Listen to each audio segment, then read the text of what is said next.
বেশিরভাগ মানুষই আলু পটলের তরকারি পছন্দ করে না, কিন্তু বাদাম বাটা দিয়ে করলে দারুণ টেস্ট হয়। তো আমি কিভাবে বানাই নিরামিষ আলু পটলের তরকারি, চলো তোমাদেরকে দেখাই।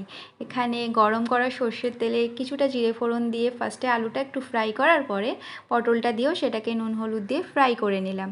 তারপরে এখানে দিলাম আদা আর কাঁচা লঙ্কা বাটা, সেটা দিয়েও কিছুক্ষণ ফ্রাই করলাম। আর এই তরকারিতে আমি একেবারেই জল ব্যবহার করব না।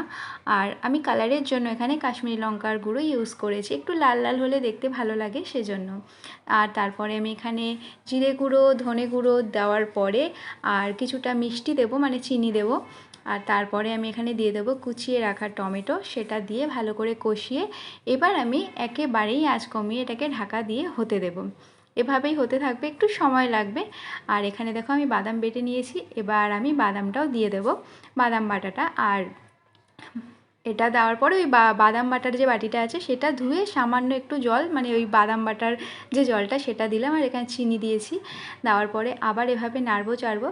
আর খেয়াল রাখতে হবে যেহেতু বাদাম দেওয়া আছে সেজন্য লেগে যাতে না যায়, কড়াইতে লেগে যাওয়ার চান্স থাকতে পারে, তাই থেকেই নাড়াচাড়া দিতে হবে দেখে। আর আসল টেস্টের কারণ হলো এখানে কসুরি মেথি।